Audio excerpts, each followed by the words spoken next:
The last spring, tragic extended version. In the heart of the forest, beneath the sheltering roots of an old oak, lay a warm burrow. Inside, a mother rabbit, Daisy, nestled her 5 newborns close.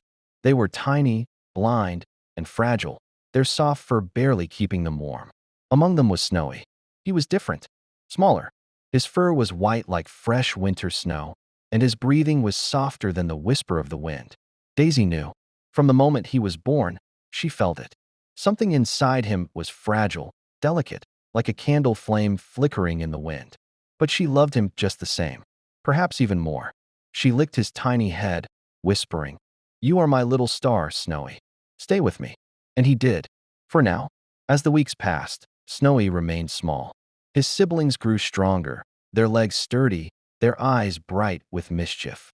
They raced through the meadow, tumbling and playing from morning until night. Snowy tried. He wanted to keep up, but his little legs would tremble. His chest would rise too fast, too uneven. One day, as his siblings leaped over fallen logs, Snowy tried to follow. He barely took 2 steps before his legs gave out. He collapsed into the grass, gasping. Daisy rushed to him. She nuzzled him, her heart pounding. "It's okay, my love," she whispered. "You don't have to run." But Snowy's eyes filled with sadness. "I just want to be like them." Daisy held him close. "You are perfect just the way you are." But deep inside, she feared. His tiny heart was struggling, and she couldn't stop it. Autumn came and went, and soon, winter arrived. Snowy had never seen snow before. The world outside turned white, the air crisp and cold. His siblings danced in the snow, leaving tiny paw prints behind. Snowy stepped out of the burrow, eyes wide in wonder. "It's so beautiful, Mama," he whispered, letting a snowflake land on his nose. Daisy smiled, but worry gnawed at her. The cold seeped into Snowy's tiny body. He shivered, his breath coming out in uneven puffs. That night, he curled into Daisy's warmth, trembling. His heartbeat felt slower, weaker. "Mama," he whispered, "will I see the spring?" Daisy shut her eyes, pain tightening in her chest. "Of course, my love," she lied. "Spring is waiting for you." But deep down, she feared winter would steal him away. Winter was cruel. Snowy grew weaker with each passing day. Some mornings, he barely had the strength to stand. Daisy did everything she could, wrapping herself around him for warmth, finding the softest roots for him to nibble on, whispering stories of the coming spring. "You have to stay strong, my love," she begged. "Just hold on a little longer." And Snowy tried, but his tiny body was failing. One night, as the wind howled through the trees, he opened his eyes and looked at Daisy. "Mama, do you think the stars ever get tired?" Daisy's breath caught. "Why do you ask, my love?" Snowy smiled weakly. "Because I feel like one." Daisy pulled him closer, tears slipping down her face. "You are my little star, Snowy," she whispered. "And stars never fade." But she was wrong. Then, one morning, warmth returned to the world. The snow melted.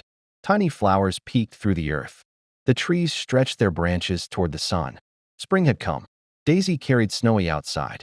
His tiny body was too weak to walk, but his eyes shone with wonder. "I made it," he whispered. "Yes, my love," Daisy choked. "You made it." His siblings ran through the meadow, chasing butterflies. "Go play," Daisy told him. "The world is waiting for you." Snowy smiled.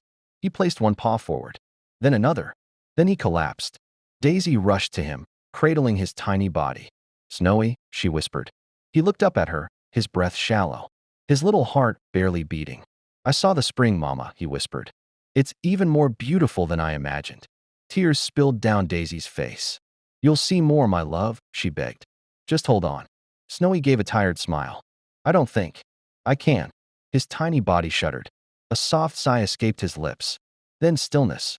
Daisy held him close, rocking him gently. But her little star was gone. The world was alive with spring's warmth.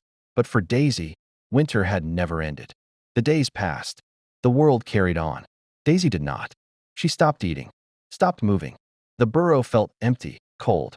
Her other children nudged her, bringing her food, trying to make her move. But she couldn't.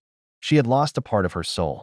One evening, as the sun bathed the forest in golden light, Daisy walked to the meadow, the place where Snowy had taken his last steps. She lay down in the grass, her heart heavy, her body exhausted. She closed her eyes. I'm coming, my little star." And that night, as the stars twinkled above, one shone brighter than the rest. Daisy and Snowy, together again. Forever.